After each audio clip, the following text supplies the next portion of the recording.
എല്ലാവർക്കും express JS ട്യൂട്ടോറിയലിലേക്ക് സ്വാഗതം. നമ്മൾ ഇന്ന് ഈ വീഡിയോയിൽ പഠിക്കുന്നത് എക്സ്പ്രസ് ജെഎസ് ഫ്രെയിംവർക്കിനെ കുറിച്ചാണ്. നമുക്ക് ആദ്യം എന്താണ് ഈ എക്സ്പ്രസ് എന്ന് നോക്കാം. എക്സ്പ്രസ് എന്ന് പറയുന്നത് ഇതിൻ്റെ ഡെഫിനിഷനാണ് ഇവിടെ ഇതിൻ്റെ വെബ്സൈറ്റിൽ കൊടുത്തിട്ടുള്ളത്. ഇതിൻ്റെ വെബ്സൈറ്റ് ലഭിക്കണമെങ്കിൽ നമ്മൾ ഗൂഗിളിൽ എക്സ്പ്രസ് ജെഎസ് എന്ന് സെർച്ച് ചെയ്യുക. അതിൽ expressjs.com എന്ന് പറയുന്ന വെബ്സൈറ്റ് ഉണ്ടായിരിക്കും. അത് ഓപ്പൺ ചെയ്ത് കഴിഞ്ഞാൽ നമുക്ക് ഇതുപോലെ ലഭിക്കുന്നതായിരിക്കും. ഇതിൽ നമുക്കിവിടെ കാണാം fast unopinionated minimalist web framework for NodeJS. Express എന്ന് പറയുന്നത് ഒരു NodeJS ഫ്രെയിംവർക്കാണ്. NodeJS നമ്മൾ ഓൾറെഡി പഠിച്ചിരുന്നു. NodeJSൻ്റെ ട്യൂട്ടോറിയൽ നമ്മുടെ ചാനലിൽ ഓൾറെഡി ഉണ്ട്. കാണാത്തവരുണ്ടെങ്കിൽ നിങ്ങൾക്ക് ഡിസ്ക്രിപ്ഷനിലെ ലിങ്കിൽ ചെക്ക് ചെയ്ത് കഴിഞ്ഞാൽ അത് കാണാവുന്നതാണ്. എക്സ്പ്രസ് എന്ന് പറയുന്ന ഒരു NodeJS ഫ്രെയിംവർക്കാണ്. ഇതുപയോഗിച്ച് നമുക്ക് വെബ് ആപ്ലിക്കേഷൻസ് ക്രിയേറ്റ് ചെയ്യാൻ സാധിക്കും. നമുക്ക് സെർവർ ക്രിയേറ്റ് ചെയ്ത് റിക്വസ്റ്റ് ആൻഡ് റെസ്പോൺസ് എല്ലാം മാനേജ് ചെയ്യാൻ സാധിക്കും. നമുക്ക് NodeJS എക്സ്പ്രസ് ഉപയോഗിച്ച് ചെയ്യുന്ന കാര്യങ്ങളൊക്കെ നമുക്ക് NodeJS ഉപയോഗിച്ച് ചെയ്യാൻ സാധിക്കും. പക്ഷേ നമുക്ക് ഒരുപാട് കോഡ് എഴുതേണ്ടി വരും. അതുകൊണ്ടാണ് നമ്മൾ ഒരു ഫ്രെയിംവർക്ക് ക്രിയേറ്റ് ചെയ്യുന്നത്. ഫ്രെയിംവർക്കിൽ നമുക്ക് ആവശ്യമുള്ള ഒരുപാട് ഫംഗ്ഷൻസ് ഒക്കെ ഓൾറെഡി ക്രിയേറ്റ് ചെയ്ത് വെച്ചിട്ടുണ്ടായിരിക്കും. നമുക്ക് ജസ്റ്റ് അത് യൂസ് ചെയ്താൽ മതി. ആ മോഡ്യൂൾസ് നമുക്ക് യൂസ് ചെയ്താൽ മതി. അതുകൊണ്ട് തന്നെ NodeJS കൊണ്ട് ചെയ്യുന്ന കാര്യങ്ങൾ നമുക്ക് വളരെ ഈസിയായി കുറച്ച് കോഡ് എഴുതി നമുക്ക് എക്സ്പ്രസ് JS ഉപയോഗിച്ച് നമുക്ക് ചെയ്യാൻ സാധിക്കും. അതുകൊണ്ട് അതിനുവേണ്ടിയാണ് നമ്മൾ ഈ ഫ്രെയിംവർക്ക് അല്ലെങ്കിൽ ലൈബ്രറീസ് ഒക്കെ ഉപയോഗിക്കുന്നത്. ബേസിക്കലി എക്സ്പ്രസ് എന്ന് പറയുന്നത് NodeJS ഫ്രെയിംവർക്കാണ് നമ്മൾ വെബ് ആപ്ലിക്കേഷൻസ് ക്രിയേറ്റ് ചെയ്യുന്നതിന് ഉപയോഗിക്കുന്നത്. നമുക്ക് എക്സ്പ്രസ് JS പഠിക്കുന്നതിന് മുമ്പായിട്ട് അറിഞ്ഞിരിക്കേണ്ട കാര്യങ്ങളുണ്ട്. നമുക്ക് HTML അറിഞ്ഞിരിക്കണം, അതുപോലെ JavaScript അറിഞ്ഞിരിക്കണം, അതുപോലെ NodeJS അറിഞ്ഞിരിക്കണം. അത് നിർബന്ധമായും അറിഞ്ഞിരിക്കണം. ഇതിൻ്റെയും മൂന്നിൻ്റെയും വീഡിയോ ട്യൂട്ടോറിയൽ നമ്മുടെ ചാനലിൽ തന്നെയുണ്ട്. നിങ്ങൾക്ക് ഡിസ്ക്രിപ്ഷനിൽ ചെക്ക് ചെയ്ത് കഴിഞ്ഞാൽ അതിൻ്റെ ലിങ്ക് കാണാവുന്നതാണ്.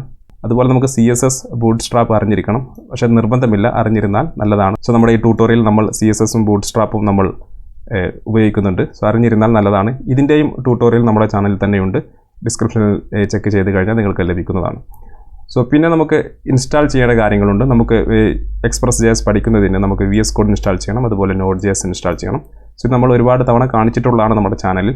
നമ്മൾ ഗൂഗിളിൽ പോയി NodeJS എന്ന് സെർച്ച് ചെയ്ത് കഴിഞ്ഞാൽ ആദ്യം കാണുന്ന nodejs.org എന്ന് പറയുന്ന വെബ്സൈറ്റിൽ പോയി കഴിഞ്ഞാൽ നമുക്ക് NodeJS ഇൻസ്റ്റാൾ ചെയ്യാം. അതുപോലെ വിഷ്വൽ സ്റ്റുഡിയോ കോഡ് എന്ന് സെർച്ച് ചെയ്ത് കഴിഞ്ഞാൽ code.visualstudio.com എന്ന് പറയുന്ന വെബ്സൈറ്റ് കാണാൻ സാധിക്കും. അത് ഓപ്പൺ ചെയ്ത് കഴിഞ്ഞാൽ നമുക്ക് നമ്മുടെ VS Codeും നമുക്ക് ഇൻസ്റ്റാൾ ചെയ്യാൻ സാധിക്കുന്നതാണ്. ഇവ രണ്ടും നമുക്ക് ഇൻസ്റ്റാൾ ചെയ്യേണ്ടതുണ്ട്.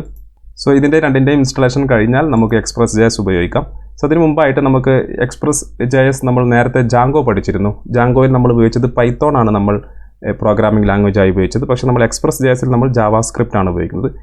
Django എന്ന് പറയുന്നത് ഒരു ഫുള്ളി പാക്ക്ഡ് വെബ് ഫ്രെയിംവർക്ക് ആയിരുന്നു. നമുക്ക് പ്രത്യേകിച്ചൊന്നും പുറത്തു നിന്നും കാര്യമായി ആഡ് ചെയ്യേണ്ട ആവശ്യമില്ല. ഡാറ്റാബേസും കാര്യങ്ങളും എല്ലാം ഓൾറെഡി അതിലുണ്ടായിരുന്നു.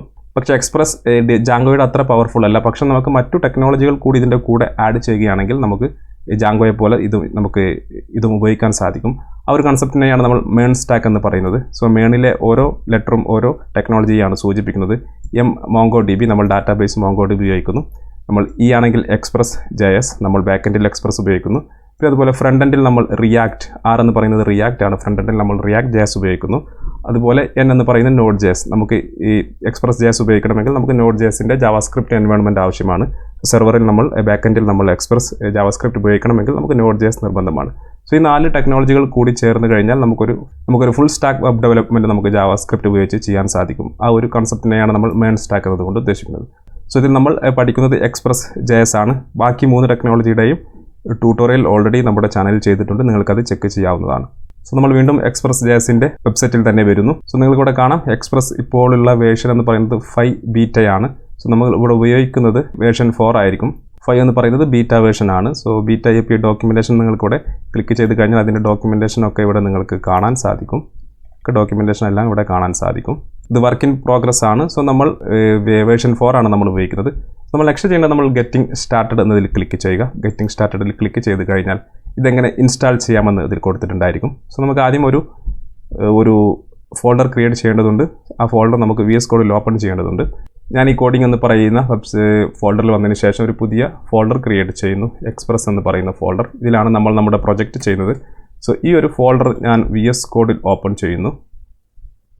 VS Codeൽ ഓപ്പൺ ചെയ്ത് കഴിഞ്ഞാൽ നമുക്കിതുപോലെ ലഭിക്കുന്നതായിരിക്കും. നമുക്ക് തൽക്കാലം ഗെറ്റ് സ്റ്റാർട്ടഡ് എന്ന് പറയുന്ന ഈ ഒരു വിൻഡോ ക്ലോസ് ചെയ്യാം. അതിനുശേഷം നമ്മൾ ടെർമിനലിൽ ക്ലിക്ക് ചെയ്യുന്നു. ന്യൂ ടെർമിനലിൽ ക്ലിക്ക് ചെയ്യുന്നു.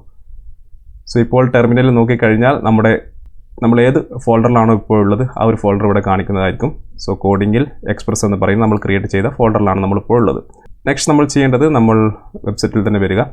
npm init നമുക്ക് package.json ഫയൽ നമുക്ക് ക്രിയേറ്റ് ചെയ്യേണ്ടതുണ്ട്. നമ്മൾ NodeJS പഠിച്ച സമയത്തെല്ലാം പഠിച്ചിരുന്നു.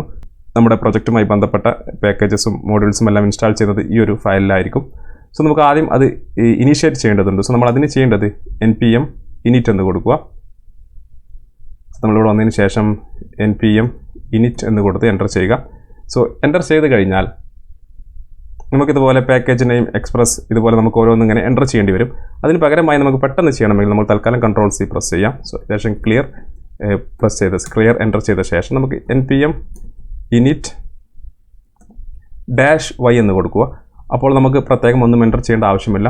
ഓൾറെഡി ഡിഫോൾട്ട് ആയിട്ടുള്ള വാല്യൂ ഇത് ആക്സെപ്റ്റ് ചെയ്യുന്നതായിരിക്കും. സോ നമുക്ക് എൻ്റർ ചെയ്ത് കഴിഞ്ഞാൽ നമ്മുടെ package.json ഫയൽ ഇവിടെ നമുക്ക് ഓപ്പൺ ആയി വന്നിട്ടുണ്ട്. സോ നമുക്ക് ഓപ്പൺ ചെയ്ത് കഴിഞ്ഞാൽ ഈ കാര്യങ്ങളൊക്കെ name express version description main ഈ കാര്യങ്ങളൊക്കെ ഇവിടെ കൊടുത്തിട്ടുണ്ടായിരിക്കും. നമ്മൾ ഈ -y നമ്മൾ കൊടുത്തിട്ടില്ലെങ്കിൽ ഇതൊക്കെ നമുക്ക് സെപ്പറേറ്റ് എൻ്റർ ചെയ്യേണ്ടി വരും. നമ്മൾ node.js പഠിച്ച സമയത്ത് ഇതെല്ലാം നമ്മൾ ചെയ്തിട്ടുണ്ട്. ഓരോന്നും നമുക്കിതുപോലെ എൻ്റർ ചെയ്യേണ്ടി വരും. നമ്മൾ package.json ഫയൽ ക്രിയേറ്റ് ചെയ്ത് കഴിഞ്ഞാൽ നമ്മൾ നെക്സ്റ്റ് ചെയ്യേണ്ടത് നമുക്ക് വീണ്ടും നമ്മുടെ വെബ്സൈറ്റിൽ പോകാം, എക്സ്പ്രസിൻ്റെ വെബ്സൈറ്റിൽ പോകാം. പിന്നെ നമുക്ക് എക്സ്പ്രസ് ഇൻസ്റ്റാൾ ചെയ്യാണ് വേണ്ടത്. സോ നമുക്കിവിടെ അറിയാം npm install express എന്ന് കൊടുക്കുക, അല്ലെങ്കിൽ npm i express എന്നും കൊടുക്കാം. സോ നമ്മളിവിടെ npm i express എന്ന് കൊടുക്കുന്നു, എൻ്റർ ചെയ്യുന്നു. എൻ്റർ ചെയ്ത് കഴിഞ്ഞാൽ നമ്മുടെ നെറ്റ് കണക്റ്റഡ് ആയിരിക്കണം. സോ ഇത് ഡൗൺലോഡ് ചെയ്ത് ഈ ഒരു എക്സ്പ്രസ് എന്ന് പറയുന്ന ആ ഒരു ഫ്രെയിംവർക്ക് ഇതിൽ ഇൻസ്റ്റാൾ ചെയ്യുന്നതായിരിക്കും. സോ ഇൻസ്റ്റലേഷൻ കഴിഞ്ഞു. സോ നമുക്ക് നമ്മുടെ ടെർമിനൽ ക്ലിയർ ചെയ്യാം. ക്ലിയർ ചെയ്ത് കഴിഞ്ഞാൽ നമുക്കിവിടെ നോക്കിയാൽ നമുക്ക് നോഡ് മോഡ്യൂൾസ് കാണാം. എക്സ്പ്രസ്സുമായി ബന്ധപ്പെട്ട എല്ലാ മോഡ്യൂൾസും നമുക്കിവിടെ കാണാൻ സാധിക്കും. ഓക്കെ, സോ അതിനർത്ഥം നമ്മൾ എക്സ്പ്രസ് ഓൾറെഡി ഇൻസ്റ്റാൾ ചെയ്തു വന്നതാണ്. സോ നമ്മൾ package.jsonൽ വന്നു കഴിഞ്ഞാൽ നമുക്കിവിടെ ഡിപ്പെൻഡൻസീസ് എന്നതിൽ വന്നു കഴിഞ്ഞാൽ നമുക്കിവിടെ എക്സ്പ്രസ് എന്ന് കാണാൻ സാധിക്കും. 4.18.2 നമ്മളിപ്പോൾ എക്സ്പ്രസ് സക്സസ്ഫുള്ളി നമ്മൾ ഇൻസ്റ്റാൾ ചെയ്ത് കഴിഞ്ഞു.